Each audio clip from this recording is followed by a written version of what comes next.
Welcome to the Five Phenomenon podcast. I am your host, Shane Hazen, and with me in the newest member of the revolving roster of guest hosts is Daniel Muller.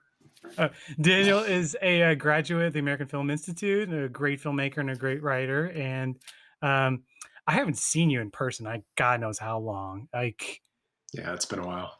It's been like 3-4 years at least. Yeah. Yeah.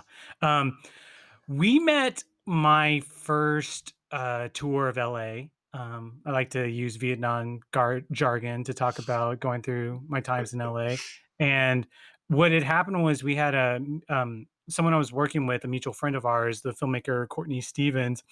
She listened to me talk about a new movie that was coming out, and I was pulling at these random threads about why I was excited about it. I can't remember what movie it was. And she didn't listen to much of it before she said, "Oh, you should meet my friend Daniel. You should talk to him about movies." Yeah, I honestly did not remember that's how we met. I knew it was through Courtney. I didn't know that she specifically set it up. She made a point about it. Were you graduated when we had met? I think so. Yeah. Okay, Yeah, because I was a so year ahead of her. okay. I feel like we met at some AFI's graduate screening or some sort was where we Yeah. first officially met. Yeah. Um, so you today picked something that has been on my list to watch, Yeah. and it's kind of miraculous that this movie only came out, this mini series by a great auteur that's basically a long movie, only came out a year ago, and it just seemed like it came and went pretty fast. Yeah.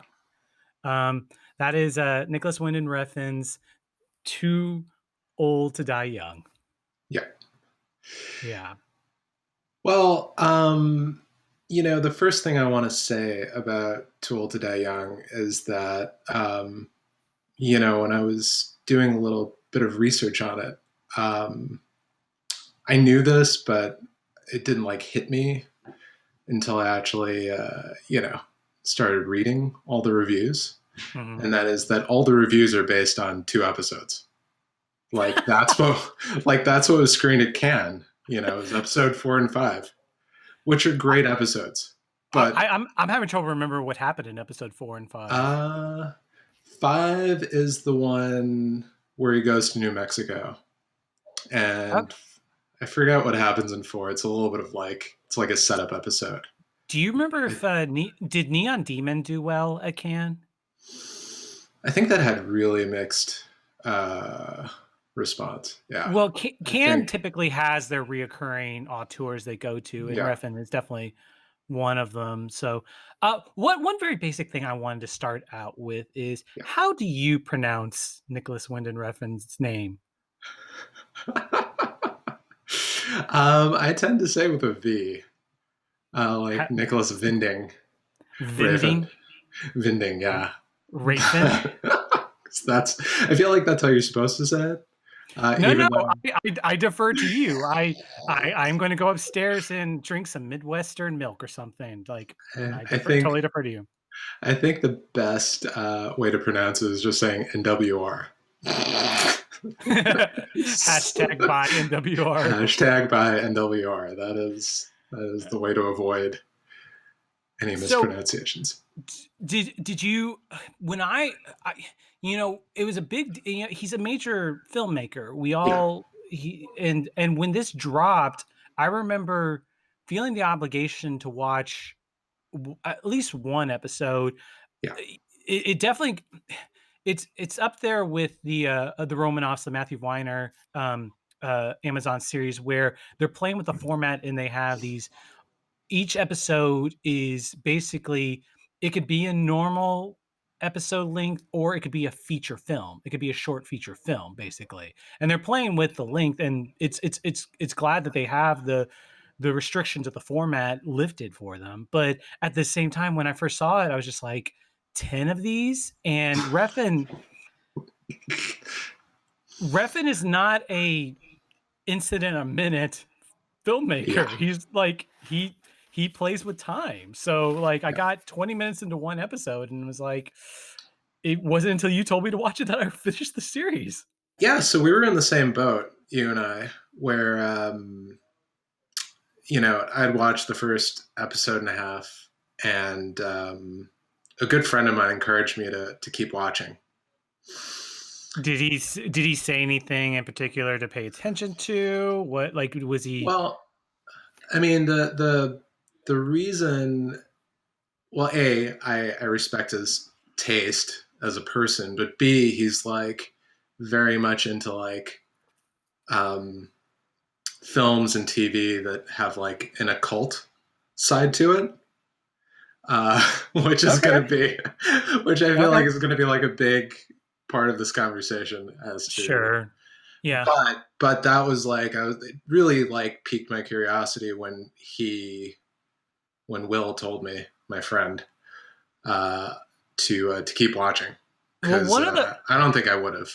one of the fascinating things, I ended up watching the pilot, ended up once all the way through once, but like I ended up watching the beginning 3 times, Yeah, and this is a reoccurring thing that happens, especially if you watch the show with good sound design, is there's so much good use of time and silence and sustained tension that gets constantly broken by a very, very loud gunshot. And the pilot has a distinct moment, like 16, 20 minutes in, I think, that yeah, first time I watched it woke me up. So to be blunt. yeah. I mean, this is um, so. I attempted to watch it a second time. I got like halfway through, but the thing that's, I feel like this is important for all Nicholas Winding Refn films. It's Hmm. that you have to. There's a tone to it. You have to like almost get into a trance to watch Okay. it, and I feel like the rhythm that you're talking about, it's like almost like a bigger scale thing that's going on. How Like, does the How does that work in episodic form where you have to start it over 10 times? um, you know, I think I'm gonna take his point of view and say that you have to see it as a 13-hour movie. Not to watch it as like 13 hours in a row, because it would be a lot, but Yeah. I really do feel like you have to like see it that way. I always have had the feeling that filmmakers, especially going for the theatrical stuff, have poo-pooed intermissions, but Yeah, and in general, when they talk about when they first were going to episodic, when pre-peak TV, when they had to worry about commercial breaks, the thing is like a commercial break is a great act break structure thing that lets you come back to the thing. It doesn't allow something like slow cinema or anything like that where you need to yeah, stay in a trance, but it still is a great it's well, the other thing that I was excited about this show, really excited about this yeah, show, and then like kind of I felt bad for not finishing it, is I'm a big fan of the show's co-creator and co-writer Ed Brubaker, the yeah. big comic book writer. Were you familiar with Brubaker at all before this? I wasn't really familiar until you brought up. I mean, I knew that he had co-written it, and I kind of knew who he was, but I wasn't really familiar with his work until now.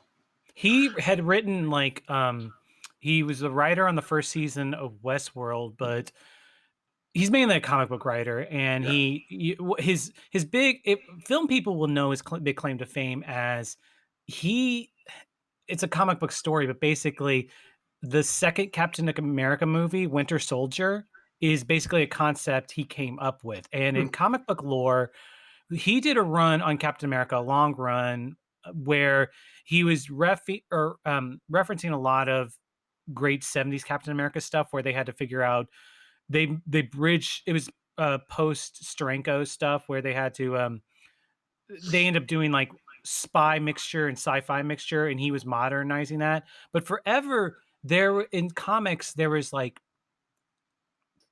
few set of people being the continued stories, dead people you could not bring back from the dead. And it was like it was Gwen Stacy, Uncle Ben, and Bucky. Bucky being Captain America's sidekick in World War II who died. And Brubaker brought back Bucky, and it ended up being super popular and really, really good.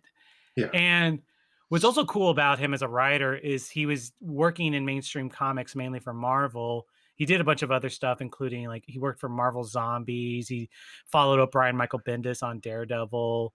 Um, but notably, he's really cool in the sense that he bucked the system and after a certain point left Marvel and only did creator own stuff. And after a certain point, he was doing comics like Criminal and most recently things like Kill or Be Killed. And th- he's it's he's a very one of the cooler thing. It's interesting him and Riffin kind of hooked up Yeah. and he gave Riffin's movies are not necessarily literary, or especially when you talk in terms of that trance, you never get a sense that there's like a composed story that you need to pay attention to. Yeah. You need to go along with the vibe with it. And he works with a really great writer on this show. So I read a little bit of Criminal, and the thing that stands out to me as far as like what makes them pair so well, and this might just be like, an opinion as I don't know Brubaker's work that well, but it feels like they both play with archetypes, like very um when I was reading Criminal, and I feel like I looked at a little bit of his other work as well. Hmm. It's almost like they're characters that and he's playing with these characters that you're like familiar with, and Yeah. in a way, Yeah. like Rafin feels like he's doing that as well in his films. Raven feels way more advanced with it. I mean, I love Brubaker to Yeah, death, but he can be very he's a great student of genre, and one of the cool things is he's one of those comic book writers that is very open about what he's watching and how this is influencing what he's doing. yeah. But Rafen is just it just feels th- there's some overlaps between their sensibilities, but Rafen's in a completely different ballpark. So it's interesting that they're working together on this. Well, I think what I mean to say is like they complement each other really well. Like what Brubaker brings to the table um, are these like snippets of dialogue that are just like perfect for Rafen films that have not been. I mean, like, when people complain about Only God Forgives, the main complaint is that like there's like no dialogue and it's all just like you're kind of guessing what's going on. I I And I I feel like listen this corrected that in a way I through listen to Baker's this presence.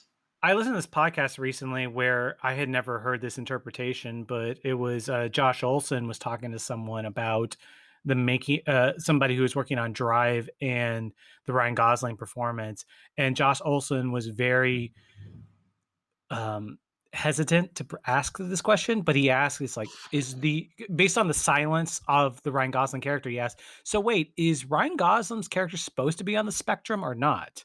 And they were like, "Yes, yes, he definitely is. That was in the plan. That was."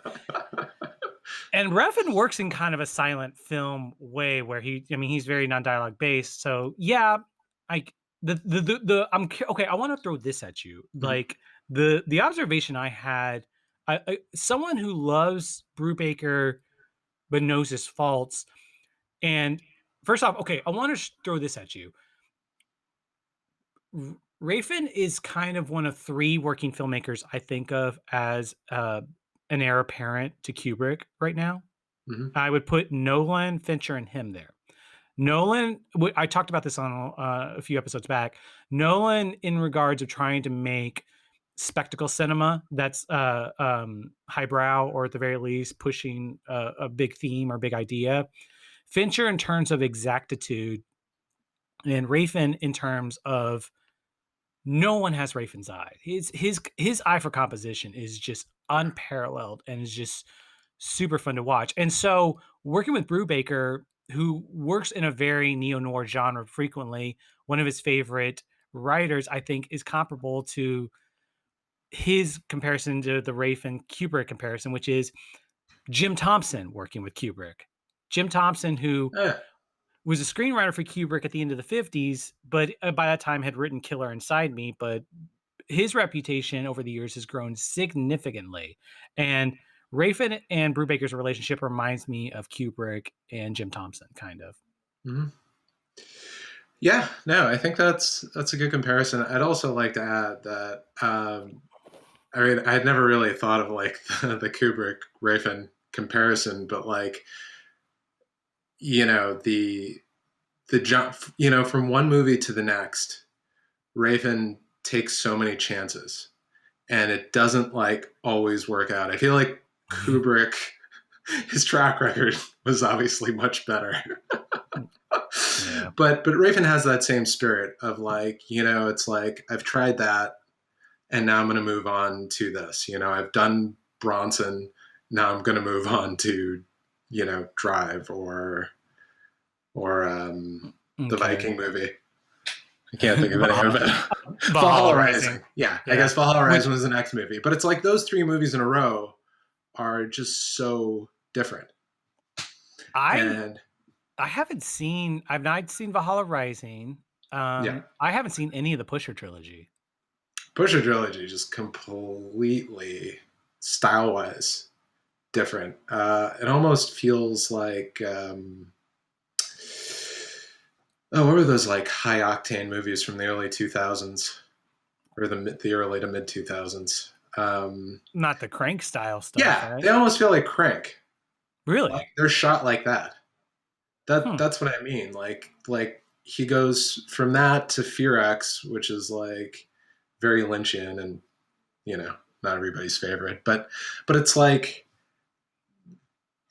again, each movie he is experimenting and trying new directions and to go back to the Brubaker, like that was I think that really pushed him in the direction that he's needed to go.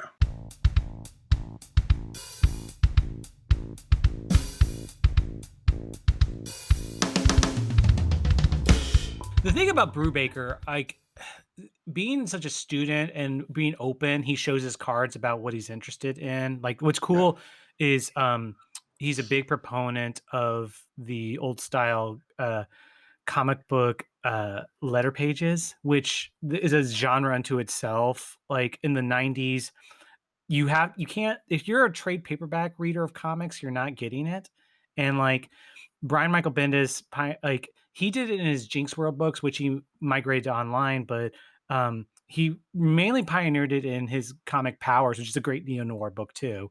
And he kind of had this really cool, like stand up kind of with insult comedy vibe to whenever people would write him in. And Brubaker took that up, which was the comic tradition, but his whole thing was just like, hey, here's some great film noirs I'm reading. And we'll go into this later, but Yeah. he has this really every issue has a great if you read the floppies has a great essay on neo noirs or great essay on films you should watch. But which I mean, as well as areas where him and Rafin probably overlap because of Rafin's website, which he just launched in the last few Yeah. years. Which I don't know if you wanted to. Have you watched anything from there? I mean, when it first started, I got excited about it, and then I tried watching a few movies on there. You did. You did go and do some of the Yeah, movies. yeah. I mean, the ones that I watched were like really bad, like sea level movies, like not like fun bad sea level movies. I Well, mean, he's basically made them public domain. Anyone can yeah, watch them right now, right? yeah, yeah, exactly. Um, I don't know. I mean, it's kind of when a filmmaker does that, like I guess Tarantino would be another good example of somebody who just likes to, show their collection of films. Yeah, but Tarantino brings in Chungking Express, like Oh yeah, he does good stuff. But I okay. Well, I mean, I don't know. so here, I haven't watched any of them, so I shouldn't shit on him. So so here, so here's what I'm trying to say. I feel like for filmmakers who do that, there's like an underlying competition Like, Mm. how can I show somebody a film that like nobody else has seen? This is How like can that I? Yeah, This is like that extension that filmmakers were doing forever, specifically in the '90s with, like, Cameron Crowe and Wes Anderson, where half of their they felt like they were showing off their CD collection or their record collection, and yeah, really all they were doing is showing off how good their music supervisor was. yeah, yeah. Exactly. I got some the titles on here. They were really big into a filmmaker named Curtis Harrington. There's a movie called Night Tide. Also Hmm. on there is Burt Williams, Nest of the Cuckoo Birds, Dale Berry, Hot Thrills and Warm Chills, which Rafin in the essay, that Guardian essay that we'll talk about later, Hmm. said just has like is a movie that without even a sense of any good taste. Yeah. There's Ron Derman's Burning Hell, and then another movie on the site, Shanty Trap. I mean, are these just like the vibe I got? Again, not having seen any of them, just kind of perusing the site, is just he seemed to be into low budget neo noir made in LA, Yeah. which is kind of a Rafin staple, isn't it? Now, I mean, he's like high end LA neo noir. He is not. yeah, no, He no, is it's is in regard. like It's like that way that, like, Raiders of the Lost Ark is yeah, Lucas and Spielberg loving their B movies, yeah. Kill Bill is Tarantino loving, um, his favorite kung fu movies. I Like, understand. you find this way of, like, taking your childhood loves or the things that inspire you, and you're like, "Let's give a high Yeah, grade version of it." yeah. I could see that. I could see that.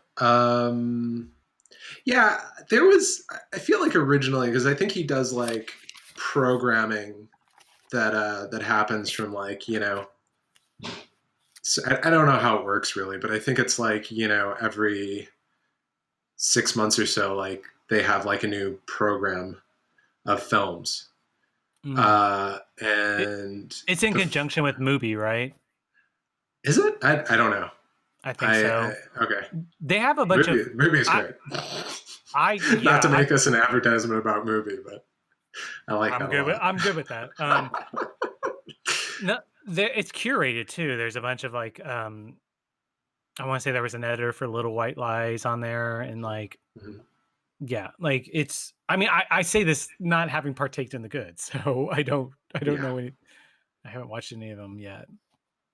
Yeah, no, I mean it definitely like right now in this moment it's definitely scratching the itch that is has not been scratched by the art house theaters being or at least closed where I am. I don't know if they're like closed everywhere, but No, I imagine they're closed to everywhere. Yeah, like, yeah. yeah. Do you want to go into the show a little? Yeah, sure. Let's get actually before we go into the show, I want to talk about Raven a little bit. Okay. Because when I originally brought this topic up, part of me brought it up because I feel like people don't give him a fair shake. That is fair, because I mean, obviously, we're now like I don't know, almost 20 minutes, half hour into the show, and I've Yeah. just been shitting on him the entire time when he's obviously a major filmmaker. He's, Yeah. I mean, the one undeniable thing I keep coming back to him. We did an episode a few episodes back on. I brought this up about Orson Welles, where Orson Welles has that famous quote about a movie set is the greatest choice, toy train set that anyone can have access to. And the thing about Rafin, whenever you watch any of his movies, is the fun of filmmaking is instantly infectious. Like Yeah. just in his compositions, just like or just like even if he feels like he's making this up on the spot, you're just like, um, he- Uh, I'm gonna make a confession. I am an unapologetic big fan of Drive. okay, okay, Like, I know that's not cool to say in the year 2020, but is it? uh, Because I see, don't think it is. I think like people have like completely turned on Drive as well See, as Raven. here's the thing. I remember having a really bad reaction to my first viewing of it, and ever since then, I felt like in the minority. Like, have you seen the Walter Hill movie, The Driver? No, I haven't, but I know that I You've know heard people be I've like, heard of it. people I like know. pluck their suspenders and be like, "Look at me, I Do saw the." the Yep, take their glasses and push them up the bridge of their nose. Yeah, yeah. like I saw this movie. It's there. I don't think it's. It was my instant reaction. I don't think it's fair. But please, okay, Drive. So Drive. I want to talk about Drive in the context of the time period that it like came out. And I'm gonna say something that you may. I don't mean this like in a hurtful way, but Which is the greatest because opening. I feel like you're like a fan of films like this, but you know I feel like up until that point, early 2000s to like about 2011, 2012, everybody was making mumblecore films. Like Mm, that was the thing. Like all the festivals were just jam packed with mumblecore, and there were some good ones. Like I'm not saying all mumblecore is bad, but I think this is totally fair. okay, good. I didn't know if like, so I know you're a fan of some of them. As a genre, it's like, I, I I find them communicative and yeah, like interesting, but at the same time, there's clearly a pattern where it's just like no. put two cameras, DV cameras on someone, and hopefully you'll hear dialogue you don't normally hear. And by the way, this is all just a what John Cheever story waiting to happen. Like So when I went to see Drive in a theater, I got really excited because it was a capital M movie, and Do you remember your first screening? I think I saw it at the Los Feliz 3. So not the best screen. Yeah. It's for Eh. anybody who's not from LA, it's kind of like a mediocre screen, but it's still like to see that film on a big screen. It was just like every second of it was like self-aware. This is a film. For a reference, I end up seeing Neon Demon at the Los Feliz 3. Uh Yeah. yeah. I But mean, you were taken though right away with it. yeah, no, I loved it. Every like the second it started, I was just like, yes, like finally a movie, which I just felt like I hadn't seen in a while. Not a movie in the sense of like, The IP blockbuster. like some blockbuster, but like a movie that's just like so just oozing with style and so self-aware and self-consciously a movie.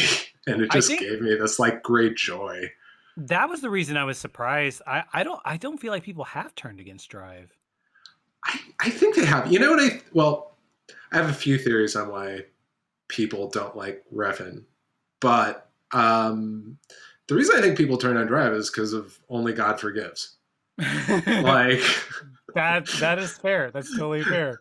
like Um, everybody was super stoked on I Drive, and then like that comes out, and it's like, what the hell? I do want to mention real quickly that I referenced Josh Olson talking about the spectrum Asperger's aspect. Yeah. He brought this up in context of putting Drive in his top of the decade list, and Okay, he said the elevator scene is one of the greatest pieces of film violence he's ever seen. I agree. We're on the same page. Okay. No, I mean, I generally think people have turned on it. It's an opinion, but that's the feeling that I get that it's become like uncool to like Drive. That if you like Drive, it's somehow like become a basic thing. One thing I kind of noticed, which is not a credit to the movie, but one of those things I admired was that thing of like Drive success made someone who I think is a serious filmmaker. Like it's just one of those movies that like made money and made everyone take him serious from here on out, Mm-hmm. especially in America, where Yeah, they're like we have to give him money for the next ideas he has at the very least. yeah, yeah. I know it set him up for his career. Mm. Although arguably Bronson set him up for his career. I feel like that was probably the movie that like got him, you know, his Bronson next few films. Bronson was actually my first experience with him, and Bronson set the template for me where, like, say it's a 90-minute movie, like, usually about 45 minutes to an hour, I am just completely riveted, and then suddenly it just feels I don't wanna say tedious, but it's just like I don't feel like it's going anywhere, and the Yeah. sustained doesn't last. Like, I just there was a point in Bronson specifically, it was that point where Hardy had the makeup over half his face, and he was Mhm. turning side to side for camera, and I just thought this guy from a graphic design level, compositional graphic design levels, like, one of the most amazing filmmakers, and that was just such a simple, inventive idea that he was doing, and at the same time,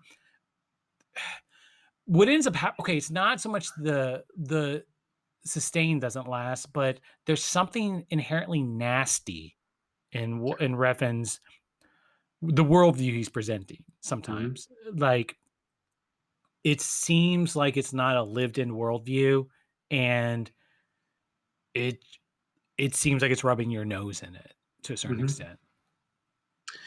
Yeah, no, it's I think he is a filmmaker that does not benefit from the internet age.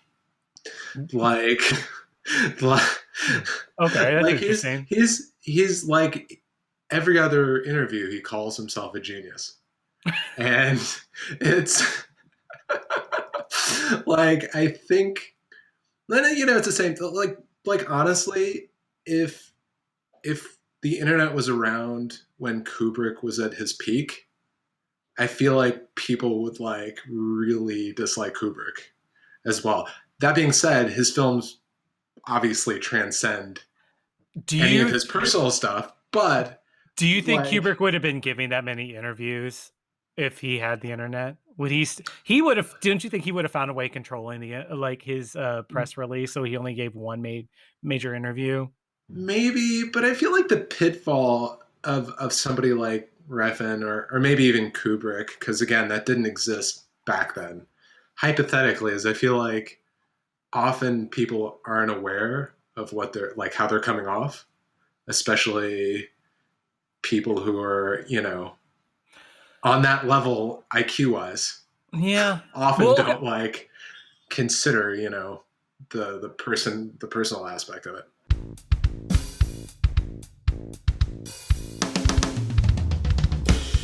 You brought up Only God Forgives. One instance Yeah. I had with that movie is that have you ever heard, the, Siskel quote of he considered himself a beat reporter for movies, and the idea was Mhm. that a movie had to be more entertaining than if there was a fictional documentary made with the actors shooting them at lunch. And if the same actors in the movie were more entertaining than the movie they made together, then that was a Yeah. reason he would.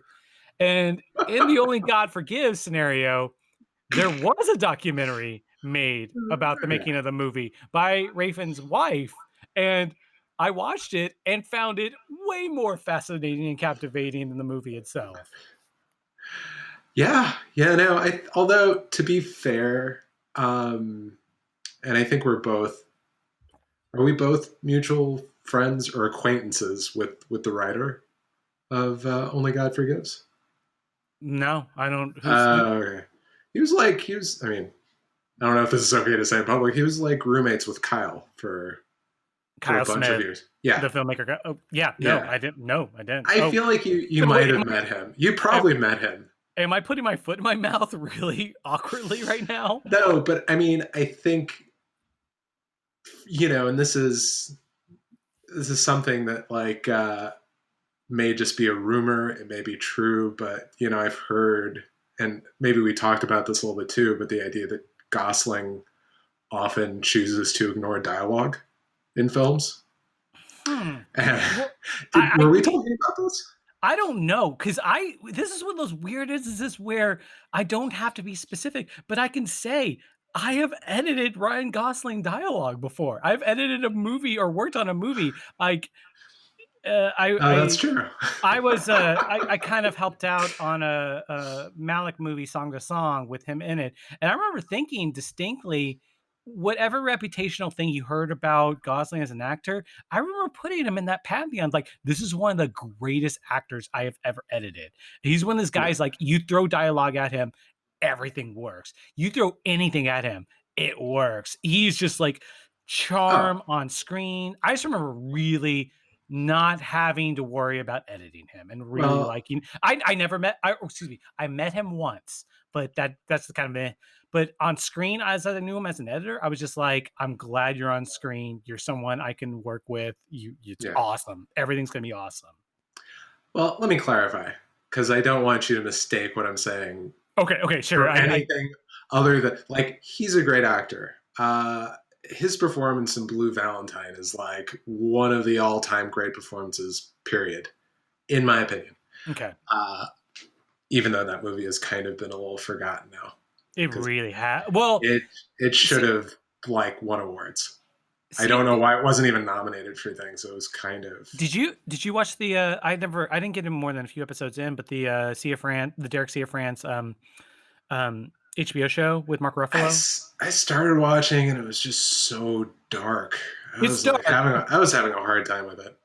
but it Just is ironic as we're talking about a very dark show. But it's funny if you want to watch like say something like Dead Ringers next to it, where you become conscious that you're watching a single actor do two performances, yeah. and you think it is a fucking miracle. Like it is just an amazing achievement. Like it's Well, I mean the process of what they did, right? Like they shot his roles like over a year, like 6 months apart, so he could like put on the weight for his twin, right?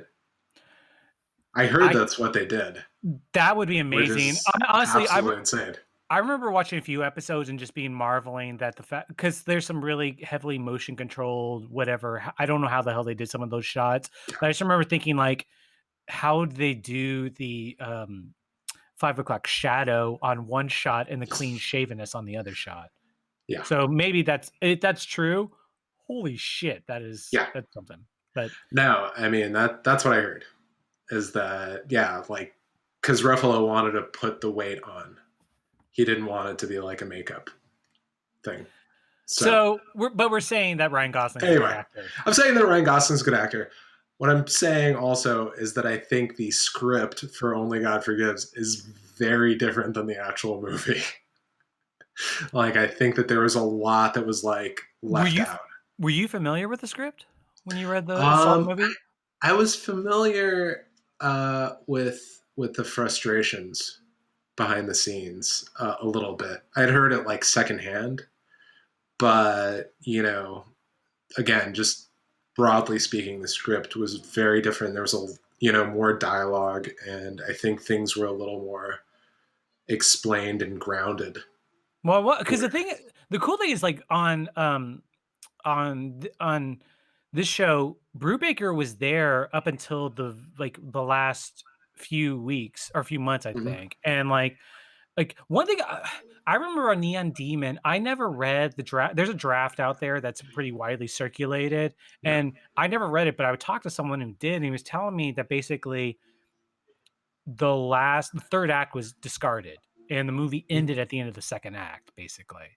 Like Yeah, the last third of the script was completely and it's one of those things, Rafen, like you watch a show, he's got this vibe of like a silent movie director who's making this up as he goes along, although he's not because he obviously has talented writers working with him. yeah. And I he's mean, got also the way like he shoots, I can't imagine that like every single shot needs so much planning. Like, how do you do that? How do you do like these 10-minute tracking shots on the run, like yeah. improvised and I guess some Well, people can. I don't know. we should get Maybe he to does. Yeah. the thing that like blows my mind about this show, like so I watched this on Amazon, and Amazon has that UHD option, which I don't know if that's just a more color science space option or it's a 4K option. But Yeah. this just let Darius Kanji, one of the best working Mhm. cinematographers in the world, Yeah, is doing a 13-hour movie, and to be fair, like he's not the it's he's complimented by another cinematographer, Diego Garcia, but yeah, every freaking shot is a yeah, goddamn painting. It's just gorgeous to look at. yeah. I mean, every shot is a painting, and just like the thing that has become a lost art form, in my opinion, is just like really controlled movement, really controlled camera movement, which I feel like, um, I don't know, like why we don't see it as much anymore. Maybe it's just because like we don't see as many like slow films and slow TV. Mm. But Is this also we live in the age of the DSLR? yeah, yeah, we live in the age of the DSLR. We live in the age of YouTube and like holding somebody's attention for like more than a minute is hard, let alone like you know again for like a 10-15 minute single take shot, which there were a lot of. There's a lot of, but there's also just Yeah. not a traditional setup payoff on some of these shots Oh too. yeah. Yeah. Like there's so like there's so much like I'm unfamiliar with Raven's Lynch influence, but like there's so much Lynch in this show. Well, I think this is a complete when I because Lynch came to me as well, and for me it's a tonal thing, right? Like Mhm. every scene there is this underlying sense of dread, and again sometimes there's no payoff to that dread, but that is the link for me to Lynch, is that Mm. like underlying sense of like something is off here, something is like very wrong. Um, yeah, there. There's a moment I want to say it's episode 8 where I just remember thinking like there's this moment with Parsifal's playing over it, Wagner's Parsifal's playing Mhm. over it, and I just remember thinking this is David Lynch using a phantom.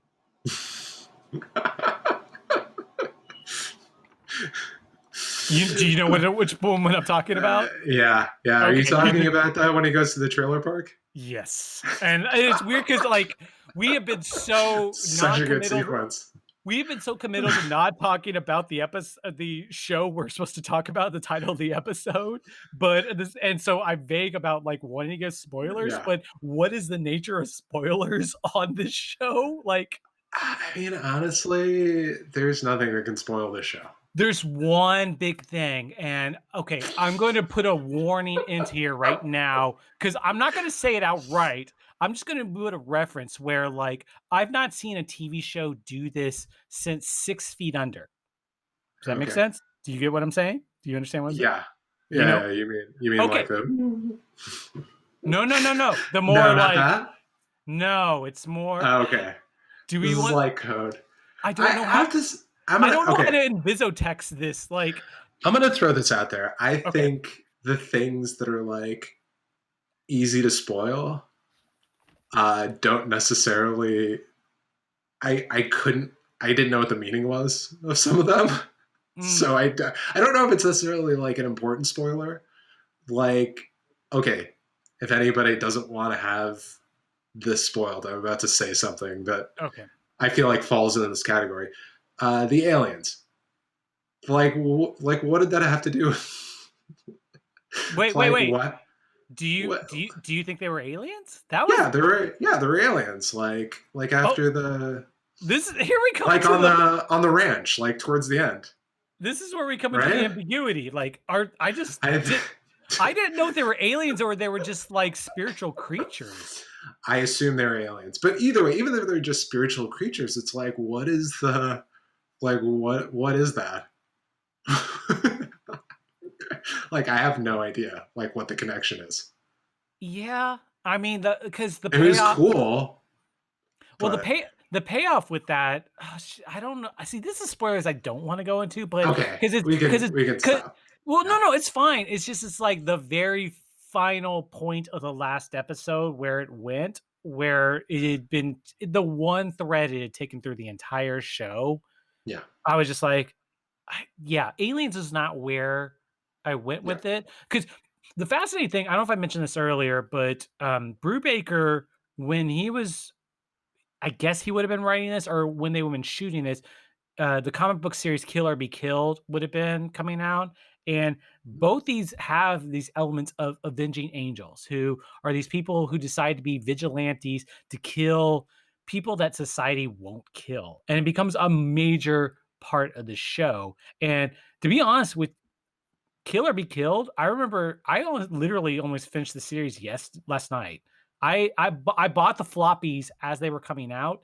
The first issue, I remember thinking it's this really weird hybrid of it's supposed to be like Death Wish, um, Breaking Bad, and mid 70s Amazing Spider-Man, yeah. where you have like like a post-teen who's like trying to fight crime and figure out his life with girlfriends, but then the Death Wish and Breaking Bad aspect comes in where it's a vigilante who's just killing people and trying to hide it.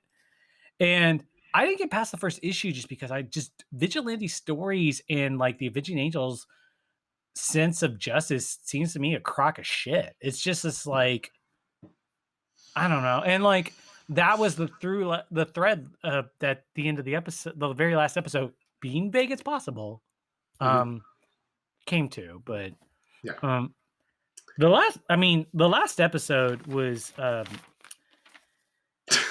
it it's cut a little short.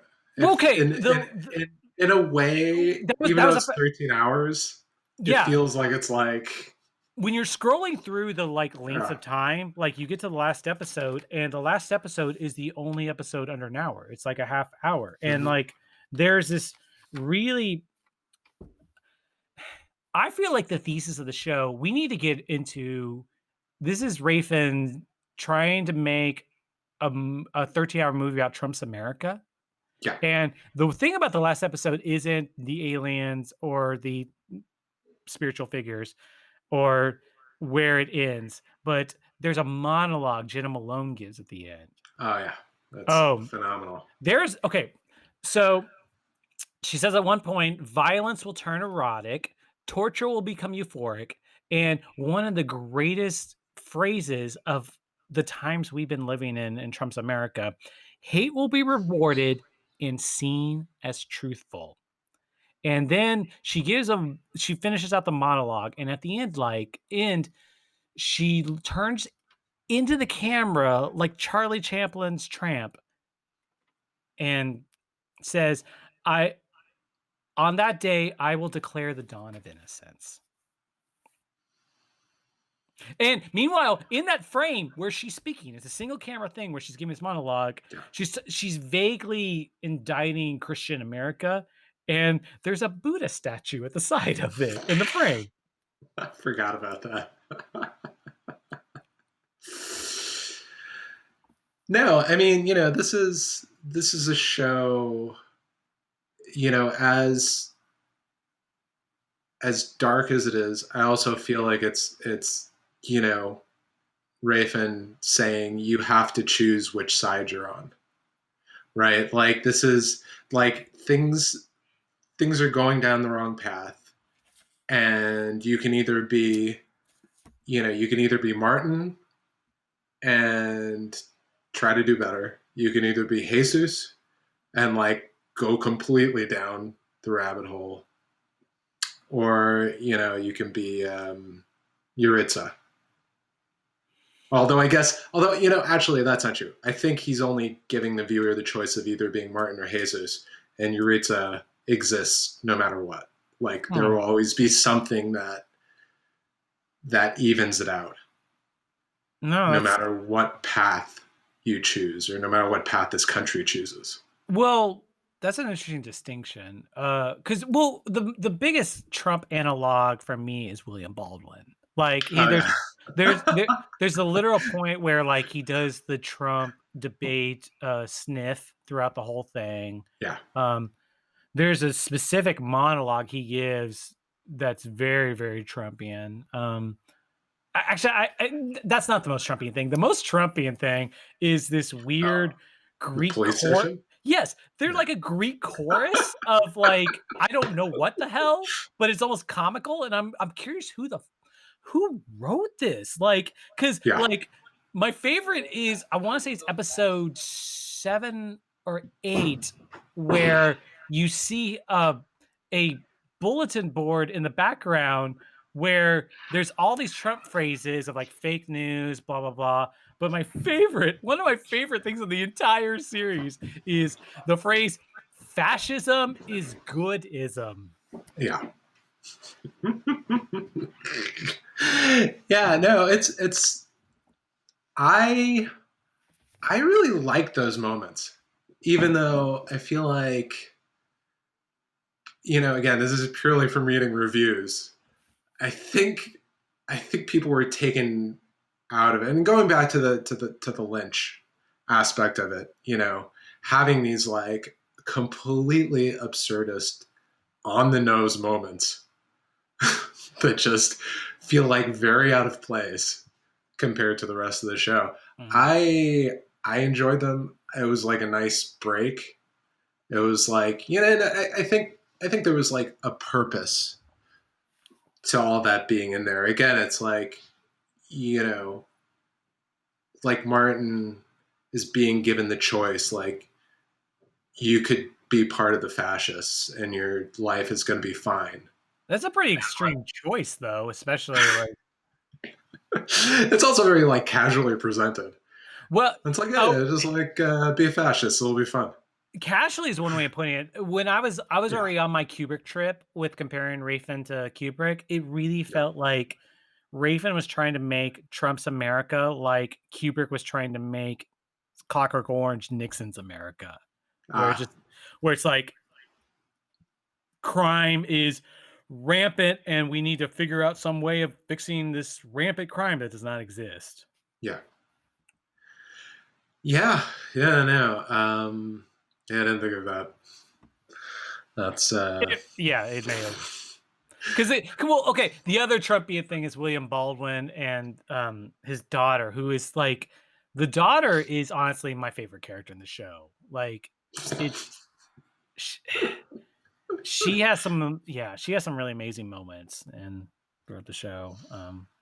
yeah, yeah. No, she was easily like there aren't it's a hard show to like root for characters, right?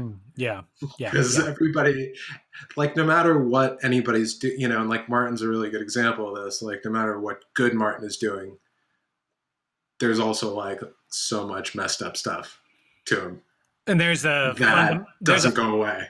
there's a fundamentalist messed up just on the basis of their relationship, much Yeah, less. exactly, Which exactly. which is nice because the show actually, like, comes around to it and, like, calls into light, but But it was easy to root for her. Like, yeah. she was the innocent, the most innocent character out of Um, all of them.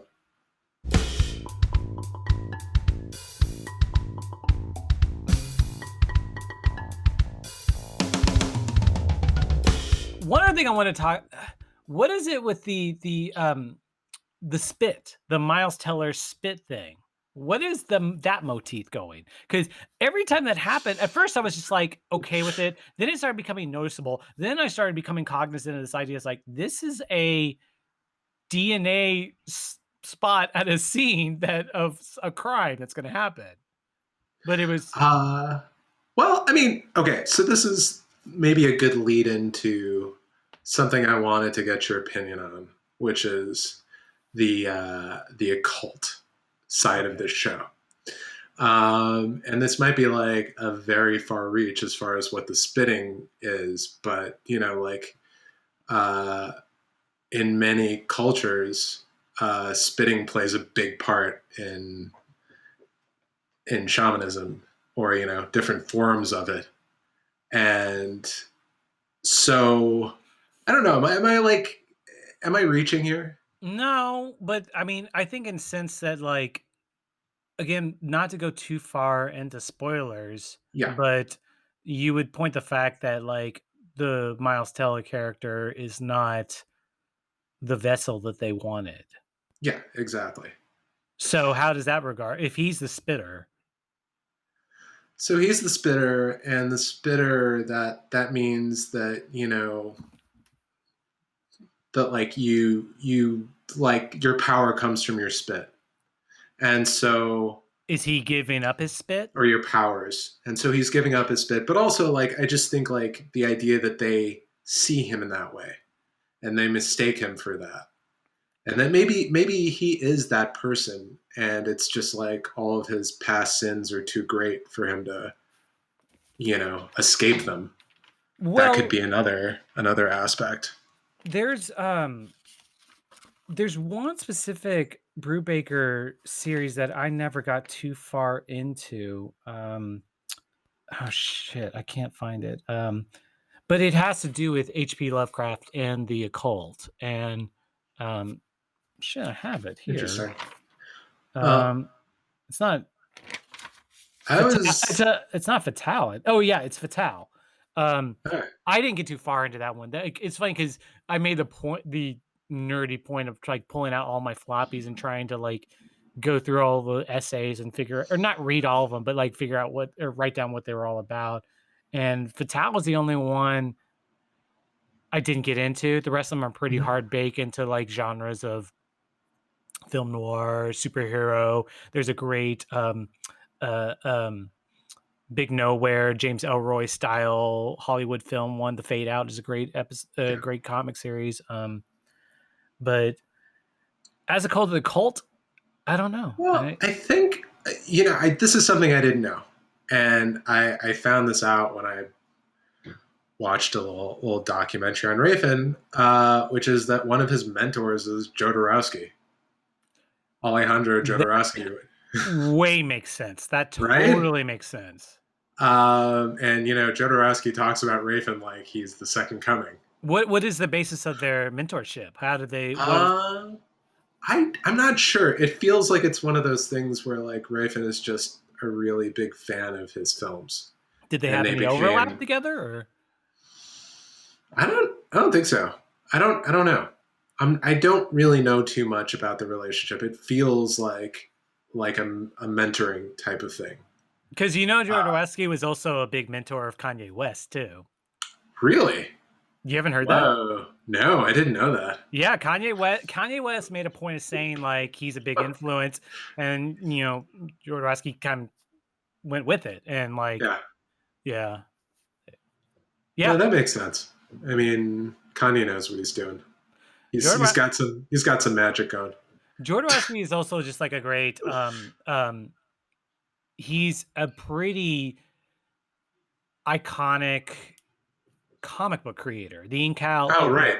The Incal is a big thing for a lot of comic book creators. It's not this is the thing that I want to say came out of the Dune adaptation, but like his sense of style and like he's a big comic book writer. He's actually still writing comics to this day, so that's a interesting Yeah. comparison. So one big area I wanted to go to with this, one of the last big areas I have for this is goes back to the Darius Kanji cinematography. Are you do you play any video games? I am not a big video game person, but But is there a little bit of it or any? Because I am not either. But yeah. I do play some, but not much.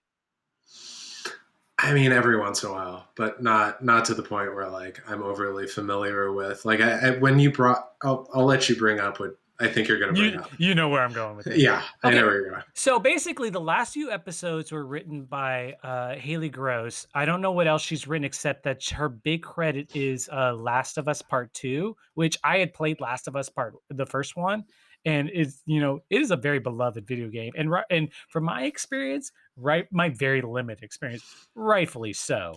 But the more fascinating thing was the the Refn has a cameo in a recent game called Death Stranding, Mhm. uh, It's also got cameos from, Guillermo del Toro in it, and it's from this this is this area where, like, I'm totally cribbing from what someone else told me to Yeah. say, but, I mean, he was the inspired like, I got the game because he said that but, uh, Hideo Kojima, he does the Metal Gear and the Metal Gear Solid games. He's considered a video game auteur, but I didn't play much of Death Stranding, but Death Stranding the thing that really struck me is that it's a I go back into the do you remember that speech a few years ago where, I think it was a Spielberg speech, but he talked about Lucas and Spielberg both said that they think video games are gonna influence this decade in filmmaking Mhm. in the way that was it commercials, influenced the '80s and the internet influenced the '90s. I forget what influenced the Yeah. aughts. Maybe the internet influenced the aughts, but they were thought video games. And then Spielberg did things like Tintin, and it was this idea of this like high CGI floating camera moving inhumanly moving uh, past the part like the limits of physics and you play Death Stranding, and again, I'm not that far into the game, but that's not the cinematic stand. It's the design standpoint. It's the Yeah. control. And with Kanji, it's also this like the color science behind everything. Okay, obviously, we already went into the fact that every shot is a painting Yeah. in this show. And what I found fascinating is, you know, every Ray Finn movie almost every shot's pretty solid. Like, it's just like Mhm. it's an infectious, great, cool thing to Raven is partially colorblind. Yeah. No, he's. I think he's. Yeah, I think he's like full colorblind.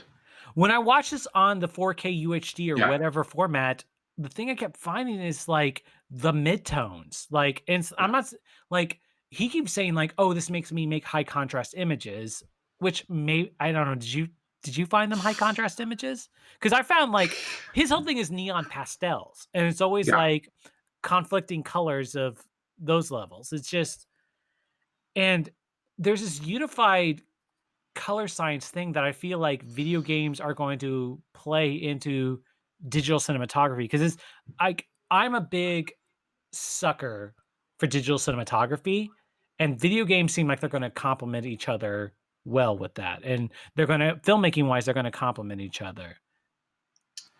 Well, I mean, I think over the last like decade or so, we've seen a couple of films that are like feel like they've been influenced just like the way they've been shot. Some more obvious than others. I'd say like 1917 kind of falls into the category of like a film that feels like a video game or what was the Does Christopher Nolan war movie? Dunkirk? Uh, Dunkirk that like totally felt like a video game. How do, does something like Birdman feel like a first person shooter to you? Yeah, Birdman could like fit into that category as well a little bit. Um, yeah, I think I'm like curious where it goes, just because like those films really only work on big screens. I mean, for No, me, they only work on big totally. screens because it's like it's a visceral experience, right? Like when you're playing a video game, like you're getting sucked in, or at least the movies that emulate video games. Like it's completely visceral. Well, you look at something like Ready Player One, where it's just like no one's going to be talking Well, about that movie in a while. that was a Like, bad movie. well, I mean, hey, not a bad movie, but a forgettable movie. hey, I don't know if you know Forgettable. this, but it has a sequence in the middle that's based on a movie from 1980. So there's that to celebrate about it. Yeah, Yeah, Spielberg knows what the kids are gonna like. yeah, He's in touch. He's in tune. um, yeah. Let's see. I mentioned this earlier. One Yeah. of the last things I need to mention is this is on the Brubaker track. This is on the Rafin. And as much as Mhm. I'm sure hashtag by NWR is an awesome site, a great kept secret that not too many people know, only weekly comic book readers know, is that Brubaker's comics always have the most amazing essays in every Mm. issue. And this is that area where I get into like, I wrote this down. I need to go over my legal pad because I wrote all this down. But there, between his series, like you shall check them out. But between Mhm. Incognito, The Fade Out, Kill or Be Killed, or Fatale, like Fade Out in particular has some great film essays. There's Devin Faraci on Peg Entwistle, who is the actress who jumped off the Hollywood sign. There's Fatty Mhm. Arbuckle. There's Johnny Stoppanato, who's the Mickey Cohen lieutenant who got killed by Lana Turner's daughter. Um, there's Meg Abbott on the Black Dahlia. Faraci again on Jimmy Stewart in World War II. Burt Williams of the Our Gang Little Rascals. Aaron Errol Flynn's Sex Life. Joan Crawford's rumored stag porn films. Um, then there's going back to another essay that we did an episode on the Raising Cain episode. We talked about Ben Hecht. There's a great Ben Goddard essay on Ben Hecht. Faraci comes back. He does a 3-part essay of Hollywood on dope, including Judy Garland on speed, Robert Mitchum with pot, and Cary Grant with psychedelics. Then Kill or Be Yeah. Killed starts out with Faraci on Death Wish, Old Boy, Spit on Your Brain, excuse me, I Spit on Your Grave. And then Mhm. Kim Morgan takes over for the rest of it. The great film writer Kim Morgan. She writes every comic issue. She writes something thematically related to it. So she does movies like Little Murders, The Naked City. There was a TV series of it. She does a Case of Two Savages. Movie Pretty Poison, Murder by Contract, which he asserts is a big Scorsese Schrader influence. Mickey and Nicky, the Great Elaine movie. Big House USA, Born to Kill, Who Killed Teddy Bear. Have you ever heard of this? The Joseph Losey remake of M? No. I put it on my list to watch right away. The Ida Lupino movie, The Hitchhiker. Ida Lupino, I forget. I think it was a certain point in the '40s. She was one of the only two female filmmakers, directors in the DGA. The Cobweb, Shop Corridor, which that's Mhm. um, Don't Bother to Knock, Too Late for Tears, Fallen Angel. I think it's on a Preminger movie. Um, yeah, it's just I'm only describing 20 issues of comics they've been doing for the last 15 to 20 years, almost Mhm. monthly. And everyone, they're big film fans. Like, uh, Sean, the big thing to talk about with Kanji is also that I feel like it invokes, probably not realistically, Sean Phillips, the Brubaker's main go-to penciler. It Mhm. invokes a lot of his drawings, and I forget their colorist name, but the colors also fit. And Phillips, one of the first big essays in the first big issues of Criminal that I read, that was like, I had never heard of this movie, and then went to Criterion, is Blast of Silence, the film More Blast of Silence. And a bunch of these movies have gone to Criterion, and Phillips has drawn the covers. So Phillips has drawn the covers to the Criterions for Blast of Silence, On the Mhm. Waterfront, In the Heat of the Night, Breaker Morant, Mr. Johnson, Sweet Smell of Success, Mildred Pierce, 12 Angry Man, and The Great Escape. Whoa. Yeah. Didn't know And that. yeah, he's a great artist who I can't imagine he formally or informally contributed to the show, but it feels like Kanji had to have been aware of him at some point. So, Mhm. um, I Yeah, maybe he was hanging around set. I mean, it'd be, I can't say that for sure, but feels like that's in the realm of possibility. as they say in Dazed and Confused, it'd be cool if he did. Yeah. So did you want to get around to any final thoughts? Sure. Final thoughts. Um, yeah, maybe it's good to like talk about why people should watch the show. Okay. So I don't know if we've like Sold the everything. show. I don't know if we've sold the show, Oh, and and I, if we were in a pitch room, have you sold the show? and you know the reason I bring this up is because when I was like when we first talked about the idea for this episode, um, it seemed like really fun. And then when I started thinking about it, I was like, I don't know if I would recommend this show to most people. like Oh. like most people, It's a it's just the thing is it's a major filmmaker. It's a major yeah, it's a major filmmaker filmmaker. committing to a long canvas or big canvas, you Yeah, know? I think the idea behind watching it is that there's you're going to be rewarded. Like it definitely takes like 2 3 episodes to get into it, to get into that rhythm. But like once you do, it just the I think there are like a lot of like really good payoffs, and just I mean for some of those sequences alone, just visually, Yeah. you know, it's again, we're not. I think the only comparison would be the obvious one, which would be like Lynch's last attempt at Twin Peaks. Twin Peaks, Were which have you ever seen, Berlin Alexanderplatz? oh right, I guess I would also I've never seen it, but I've never both of us it's have on my never seen list. it. Maybe both of It's us been on have my it on list our for a list. long time. Yeah.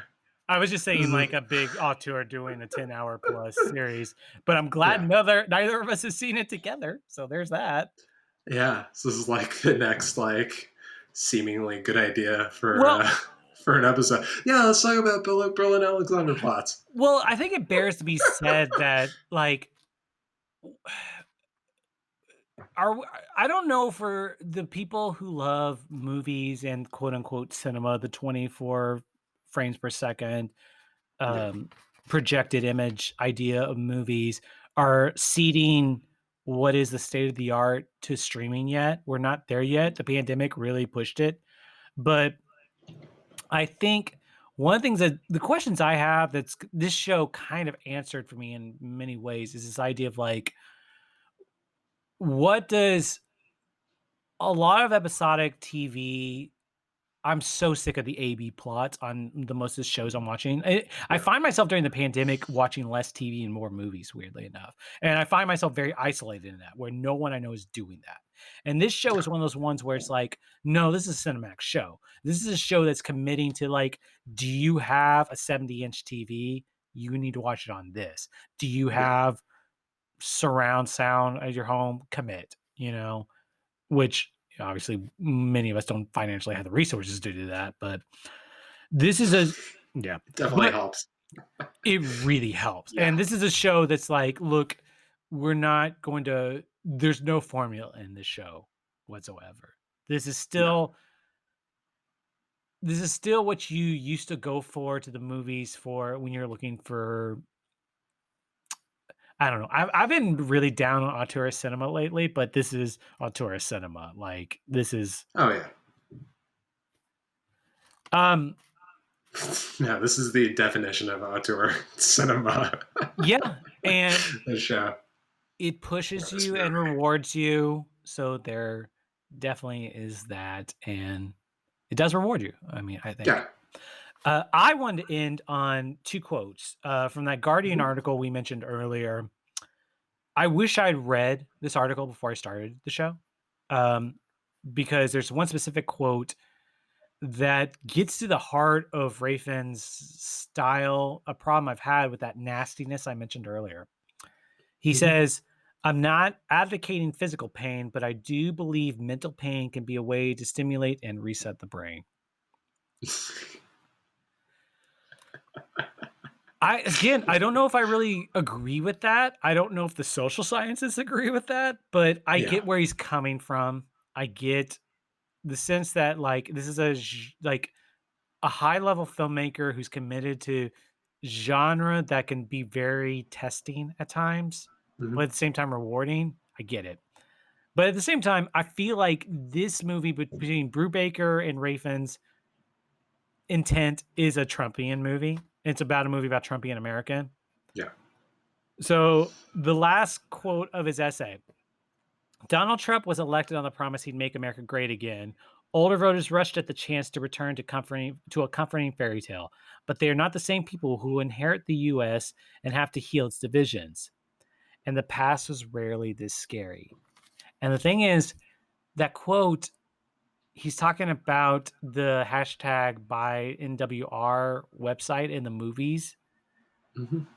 I can't tell if he's talking about those movies or America right now. So it's Mm.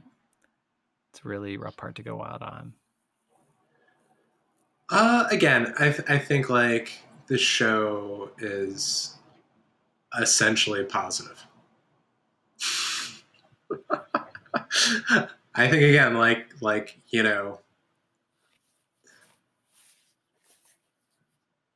it's it's very dark, but I'd also think it's like very hopeful that like you know no matter what path you choose to go down, Yuritsa is still gonna like be there to make things right and to Hope, correct things. hopeful feels like a weird term, but that it also, I think I do get what you're saying, where it says that Yeah, like there's going to be correction. yeah, exactly. There's gonna be correction, and like you don't have to worry. I mean, like I guess it's kind of oddly like you know I mean, it's very judgmental of of us as a society. But again, like And nature, arguably rightfully nature, so, but yeah, like nature corrects itself essentially. That's my big takeaway from the show. interesting. And so yeah. Well, Daniel, I wanted to thank you for coming on the podcast and talking about this with me and getting me to watch this 13-hour opus. So, Yeah, thanks for trusting me. And won't happen again. Uh, all right. yeah, this was fun.